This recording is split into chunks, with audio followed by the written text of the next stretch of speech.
If you're watching this video, you probably already know what Attack on Titan is and what an iceberg is. But just in case, Attack on Titan is a manga/anime that is mega popular. It currently is wrapping up its anime and the manga has been finished for about a year. An iceberg is a list of theories or topics that are listed based on how obscure they are. The farther down, the more obscure. Today we will be looking at the Attack on Titan iceberg. So most of this video won't have manga spoilers in it, but there are a handful of topics that do have manga spoilers in them.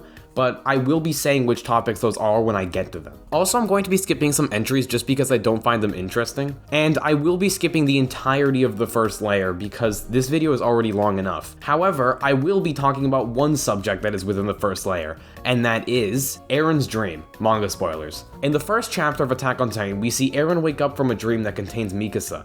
Upon seeing Mikasa as a child, he asks, "When did your hair become so long?" This may be referring to the Attack Titan's ability to transport memories, and Eren's dream may actually have been him seeing the future, a future in which Mikasa has shorter hair. We actually see this panel later on when Mikasa says, "See you later, Eren." It's the panel where she kills him.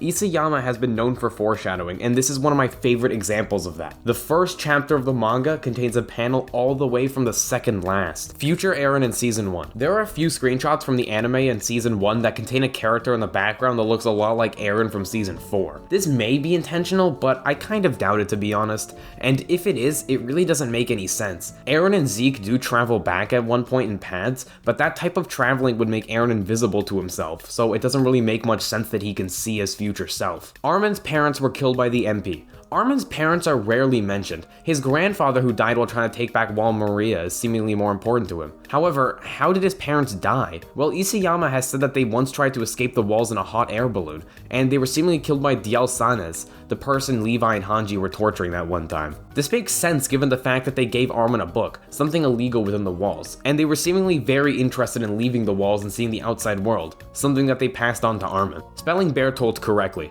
This is more of an internet joke about how hard it is to spell Bertholdt. There are some memes about it, but it isn't really mentioned in Attack on Titan itself. AoE, manga spoilers. AoE stands for anime only ending and refers to the fact that Attack on Titan may end differently in the anime. It's no secret that many don't like the ending of Attack on Titan, and so some believe that the anime will change it. I kinda doubt this, however. So far the anime has been almost exactly the same as the manga, and it's showing no signs of changing. Some have theorized alternate endings, such as Eren completing the rumbling or Eren somehow surviving and keeping Marley away from the island until he dies due to Ymir's curse. But once again, I doubt this will happen. Reiner's weight loss. During the 5-year time skip, Reiner loses 12 kilograms, or 26.5 pounds. Some people say this is due to his depression, and some say it's due to Ymir's curse, which quickly kills people, and so Reiner is losing weight due to his body decaying. This has never been officially explained, however, and I kind of doubt it will be. Captain Rivaille. Okay, this is a little weird. So apparently in some of the early translations of the AoT manga, Levi was translated as Rivaille, or sometimes Ribai. The reason for this is that the katakana for Levi's name is Ri, followed by Ba, followed by I, and so some interpreted this as his name being Rivaille. However, it obviously isn't, and this has been confirmed by the anime and the official translations for the manga. Coderoin. Coderoin is a drug in the Attack on Titan universe. It's shown in the visual novel Wall Sheena Goodbye and the side story, Attack on Titan Lost Girls. The drugs are created by Carly Stratman. Stratman is a chemistry teacher? Sorry. But the drug is mostly made out of morphine and is sold throughout the Stohest district. Original Peak. Peak is a character introduced in Season 4. She's one of the warriors, being the Cart Titan. She is one of the characters who looks the least like their Titan, as in she looks nothing like her Titan. Peak's original design was a man who looked a lot more like the Jaw Titan, but this idea was scrapped by Isayama in favor of the female Peak design. This may be due to the fact that without Peak, there would only be one female warrior, being Annie. World Map. There's a panel that is seemingly the world map of the Attack on Titan universe. The land has been segregated to show which empire owns what, but eventually people notice the map is literally just our normal world, but flipped around. This means that Marley's land is equivalent to Africa and most of Europe, compared to Paradis, which is only the size of Madagascar. Before the Fall. Before the Fall is a manga based on a light novel of the same name. It's meant to be a prequel to Attack on Titan, following a boy named Kuklo. Apparently the light novel is quite good, but the manga is a bad adaptation. But don't listen to me, I haven't read it. Ymir had no name. This is talking about how before Ymir was taken by that Eldian religious organization to be the fake descendant of the founder, she didn't have a name. This could also be referring to the fact that Ymir never changed her name like Historia did with the fake name Krista. Sasha was going to die earlier. This refers to the fact that Sasha was actually meant to die when she was saving Kaya. One of Isayama's editors, however, enjoyed Sasha so much as a character that he requested Isayama to keep her in. And he did. Later on, after the time skip, Isayama needed a character to kill. He considered Jean or Connie, but ended up fulfilling the destiny of Sasha dying. Little side theory, as you may know, Sasha's final words were meat. However, it may have actually been Nicolo, her love interest. Meat in Japanese is Niku, and Nicolo in Japanese is said Nikuro, and so she may have actually been saying his name. This is contradicted by the English translations, however, and probably isn't true. Hizuru is Australia. Hizuru being Australia comes from the previously discussed world map, in which the Hizuru Empire is within our world's Australia and half of Asia. This theory also suggests that perhaps Hizuru began in Australia and expanded to Asia. Chibi for Coma. Chibi for Coma was a series of short Chibi comics that were released alongside Attack on Titan. They're a bit hard to find now, and some of them are actually completely lost, as they were on the original Shingeki no Kyojin website, but they can no longer be found there, and so the only way you can read it is through screenshots people took at the time. South American Marley. Once again, according to the Attack on Titan map, Marley owns a very small part of South America. This may be yet another expansion to their quest to colonize all the land around them. Parody geography. I'm not 100% sure what this is referring to. If you have any ideas, leave them in the comments because I really can't find anything. Tom Xaver in Season 3. In the Season 3 episode in which the secret of the basement is revealed, we see a flashback to Grisha and his sister as children where they run through Marley. They bump into a man who seems to recognize them, and this person looks extremely similar to Tom Xaver, the Beast Titan. Ironically, this man would go on to be somewhat of a father figure to Zeke when Grisha never could be. This is similar to the Eren in Season 1 theory, but way more confirmed. Attack on Schoolcasts. Attack on Schoolcast is a side story that is published along with every volume of Attack on Titan. It follows the Attack on Titan characters in modern day with no Titans. They seem to be mostly jokes, but what I think is interesting is that it actually does add a bit to Eren's character. As Isayama has said, the Eren in this story is how Eren would react if he was put in this situation. And so we see that Eren is very bored with his life, almost as if he wishes for an apocalypse, just like what he says about his desire to destroy the world in the manga. We'll talk about this later. Elements of Before the Fall are canon. I'm not really sure what this means because Isayama has apparently confirmed that the entirety of Before the Fall are canon, not just elements of it. AoT2 Protagonist. AoT2 is a video game in which you control a character exclusive to that game. The character is unnamed, and most of what occurs to him is decided by you. The only thing that is absolute is that his family is killed by Titans after the fall of Wall Maria, non-white Eldians. This refers to the fact that we don't really see any non-white Eldians. This may be because the original Eldians seem to be all white and they rarely mix with other races. We do know that some Eldians aren't white, however. Mikasa is the biggest example that comes to mind, with the people who killed her parents calling her rare due to her possibly being the only non-white person on the island. Season 2 ED Foreshadowing. Manga Spoilers. The Attack on Titan Season 2 ED is very memorable in my opinion due to how creepy it is. The visuals are all disturbing and show the true horror of the Titans. The song Yuguri no Tori, Evening of the Bird, by Shinsei Kamada-chan plays in the background, and while it is a banger along with most Kamada-chan songs, it is undeniably a bit off-putting. It contains lyrics that foreshadow events that hadn't even happened in the manga yet. At this point, the manga was within what would become Season 3 of the anime, and yet the events discussed happened far later. For example, one lyric, surely come in morning and he'll say hello, to expand another hand to the side of the other town, surely not accustomed to divert alone. This lyric seems to talk about Eren's leaving of Paradis for Marley. Another example is, go to meeting place, sing alone. This may refer to the ending where Mikasa goes to the tree where her, Armin, and Eren went as kids. However, this time, she's all alone. Also, the visuals literally display the rumbling and things like the founder Ymir.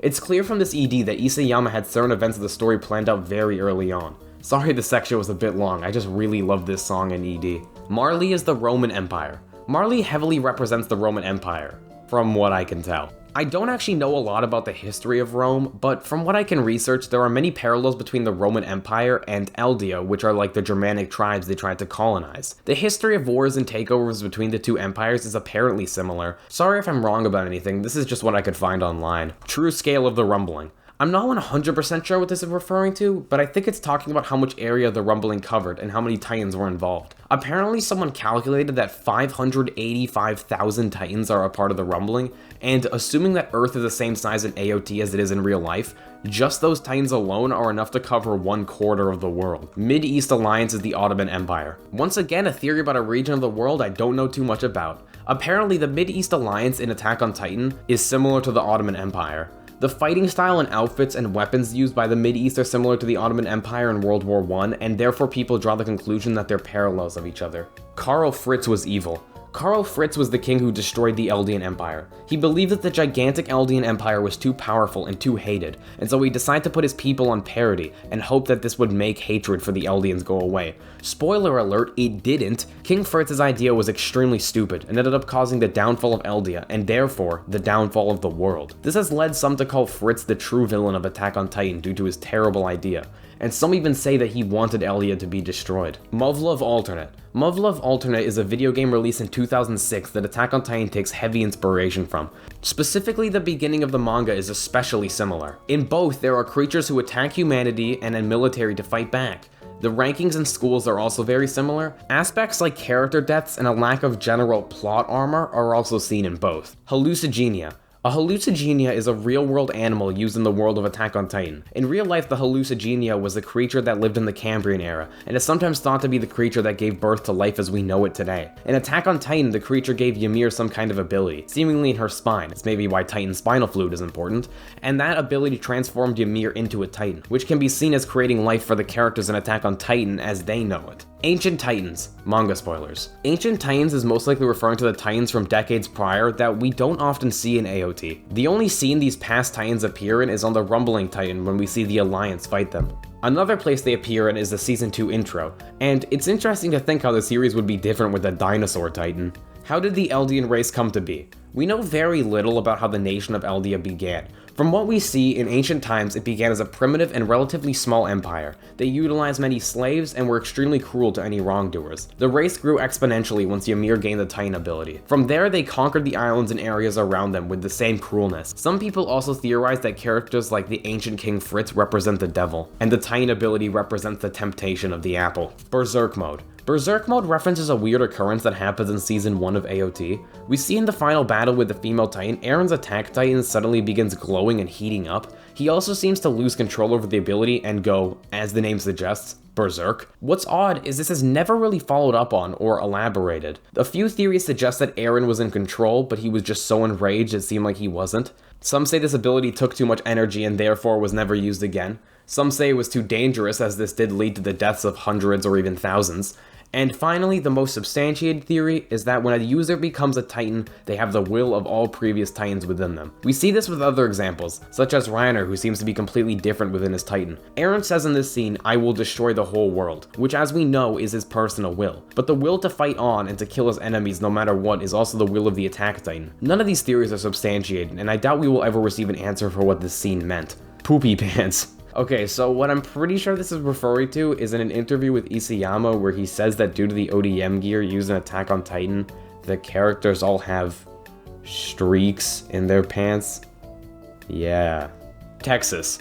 Okay, so what this is most likely referring to is a pop-up shop based on Attack on Titan that was opened in Texas. It seemed to come out of completely nowhere, and many people on apps like TikTok went to it and showed off what was inside. It was pretty cool, but no one really knows why it was specifically in Texas. Mr. Leonhart's appearance. I believe what this is referring to is how Annie's father, Mr. Leonhart's appearance, changed from Season 1 to Season 4. We see this most notably in terms of his skin color, with it being much darker in Season 4. His hair is also a different color. This is most likely to better represent his manga appearance, as his race is mildly ambiguous. It still is a bit odd, however, that they ended up changing his hair color. NieR Automata parallels. So, I plan on playing NieR in the near future, so I don't want to do too much research on this. Apparently there are similarities between NieR and AoT. Both take place in this kind of apocalypse-ish world, and also 2B and Mikasa are apparently similar. They even share the same Japanese voice actor. Sorry I couldn't go 100% in depth on this. Foreshadowing in Junior High. AoT Junior High is a comedy show based on AoT, and it was released around when Season 1 of AoT was. It follows the AoT characters in Junior High in a more modern world. There is, however, a good bit of foreshadowing in this show. Some include Bertholdt and Annie wearing masks that look like they're Titans, Historia not being able to find Ymir and Sasha, two people that died that she was extremely close to, and finally Frida Rice straight up just being in the show. Volume 0 is an alternate universe. AoT Volume 0 is the first one-shot that ended up becoming the Attack on Titan that we know today. The volume contradicts what we know in AoT pretty heavily, and so some theorize that this is an alternate universe. For example, the manga takes place in Japan, and the Titans were actually a failed experiment by a religious organization. Some also say that perhaps this is what happens at the end of AoT, and the universe just keeps repeating itself except slightly differently. Rico is a yeagerist.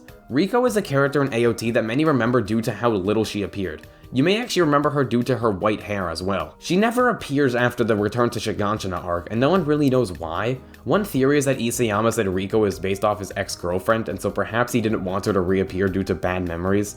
However, it's possible that she does reappear. In a group of Jaegerists at one point, we see her in a crowd. If she did become a Jaegerist, that's ironic considering her opinion of teaming up with Titans at the beginning of the series, but there is no evidence that this necessarily is her. Mirror Man is Mikasa. Manga spoilers. Okay, so Mirror Man in general is a bit of a weird thing. From what I understand, the Mirror Man was this guy who approached Mikasa at a festival and began talking about the unfairness of the world and how cruel everything is around them. He also said that there was no way to prevent Eren's death. This takes place before we knew that Eren was a Titan, but after he was eaten, so at this point in the story, Mikasa thought that Eren was dead. It turns out, however, that this was all a dream, but there are some theories that the Mirror Man is Mikasa from the future, somehow forcing herself to accept the fact that she will one day kill Eren. Some also say that it's Eren coming back from the future and telling her this, and that he put on this outfit so that she wouldn't recognize him. The entire OVA is hard to understand, especially with what we know now, and I can't really find any answers online. If anyone knows anything else, leave it in the comments. Levi's unknown cleaning.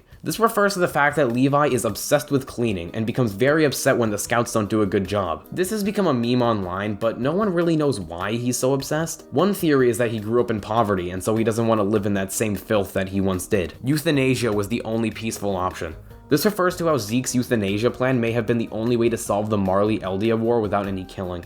The plan would be completely peaceful, and hopefully would not result in Marley attacking Paradis. We will never know if this is true, however, because Eren didn't accept the peace at the cost of his freedom. And even towards the end, Zeke realized that this plan would never work. Attack on School Cast is canon. I believe that this means that the side story previously discussed is actually what happens in the AoT world. It's known that School Cast must be somewhat canon as characters like Goth Mikasa appear in the anime. We'll discuss another theory similar to this later and go more in depth. Soundtrack's weird naming scheme. This is referring to how many of the older soundtracks in Attack on Titan were named pretty weirdly. A lot of them were normal names, but they had weird lettering. Here's an example of that. Some of them are in different languages other than English and Japanese. An example is Volgert im Kafig, which translates to bird in the cage. There are some that need to be deciphered, like XL-TT, which most likely means Colossal Titan or Extra Large Titan. Recently though, the names have become more normal, like the Season 4 Part 2 intro literally just being called The Rumbling. Come on, guys. Titan genocide was exaggerated.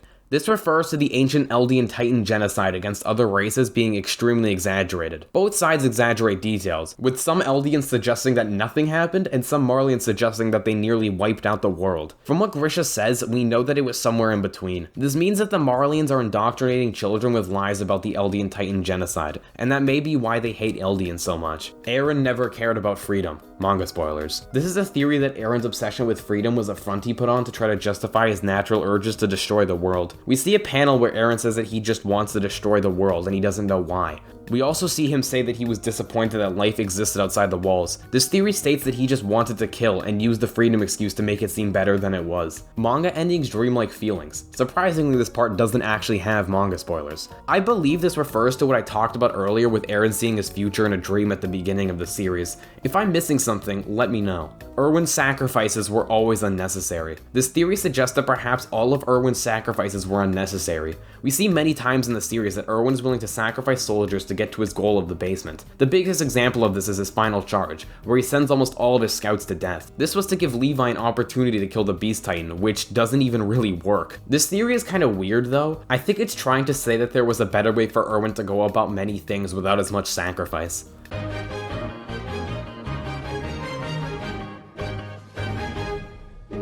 Hizuru are Eldian refugees. This theory suggests that Hizuru is actually another region of Eldians, but these Eldians aren't subjects of Ymir, and therefore they can't become Titans. Hizuru is the only nation in the world that tolerates Eldia, and this theory gives a reason to that. However, they don't tell anyone that they're Eldian because of the backlash that they would receive for doing so. The Attack Titan has always worked towards Eren's goals.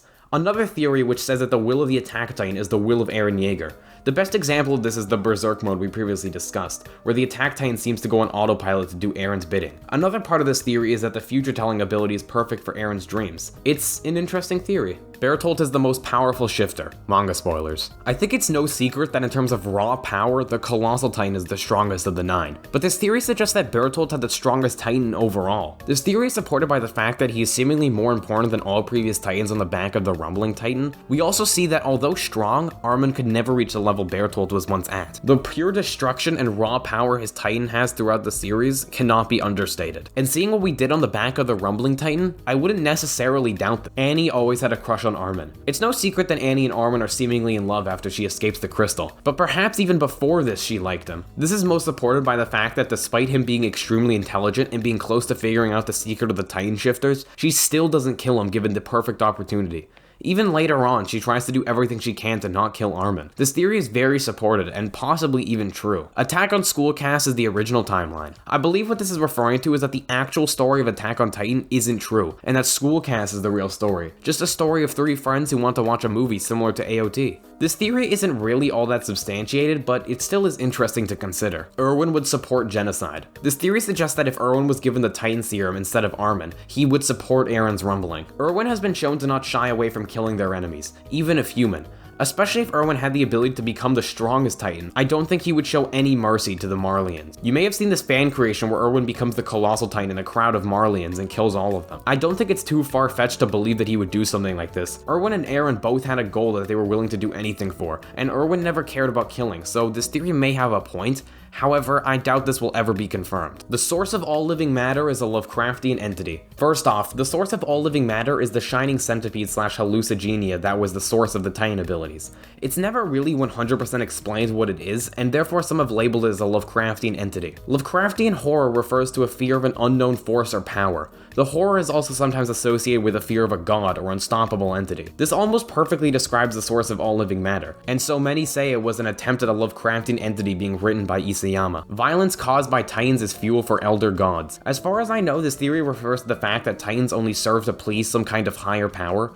Perhaps these gods watch them from paths and are only creating the Titans for their own personal gain. We'll elaborate on this in a second. North/South Pole don't exist. In the map of Attack on Titan, we can't actually see the North and South Pole, and so this has led many to believe that they don't exist. I'm not sure if there's really much more to this theory. The cycle will never end, no matter what. Manga spoilers. This is possibly my favorite Attack on Titan theory of all time, and it's basically not even a theory. Most of it is confirmed. What this states is that no matter what, the Titans or some power like them will always exist. Eren's final plan culminated in the destruction of the power of the Titans. The previously discussed source of all living matter also disappeared once Eren was killed. Mikasa would then bury Eren's head at a tree that would continuously grow extremely large, until hundreds of years later, we see a young boy venture into the tree, just like Ymir did. This suggests that no matter what Eren does, no matter what anyone does, Titans will continue to exist. Eren's head seemingly became the source of all living matter, which would create a new form of power, similar to Titans. This is also part of the Elder Gods theory. The gods won't let Titans die out for their own enjoyment, no matter what. The cycle of killing and destruction will never be fully extinguished, because those elder gods will always need their entertainment. Why is the fauna variety in Paradis so small? This question is about the lack of variety of animals in Paradis. The theory suggests that perhaps upon Eldians entering the island, the king killed all unique species that were on the island, leaving only some for necessary food for the royal family. This harkens back to the theory that the king was evil. We know that the island lacks a lot of animals, despite them living on the equivalent of Madagascar, which is known for having a large variety of animals. They don't even know that other animals like monkeys exist, supported by this line that Eren says. What is the Titan Forest? Finally, we reach the last entry. The Titan Forest is a location within Paradis that is never really elaborated on. It was said to previously be a tourist attraction, but this is most likely a lie. The forest has extremely large trees that are almost perfect for fighting Titans. So, What is it? Well, there are a few ideas. One goes back to the Elder Gods theory and suggests that the forest was created by them so that they could enjoy seeing humans sometimes triumph over Titan. This makes sense as the trees look extremely overgrown, something that a god certainly could do. Another theory suggests that this is where Ymir first gained her Titan abilities, and that the surge of life led all the trees to become extremely overgrown. Finally, one theory is that these trees have the same spinal fluid within them that makes Eldians Titans. We may, however, never know what these trees are, or what the other aspects of Attack on Titan has to do with them. And with all that done, thank you for watching. Also, look at this crazy statistic. Isn't that a lot of people on one side? Thanks for watching.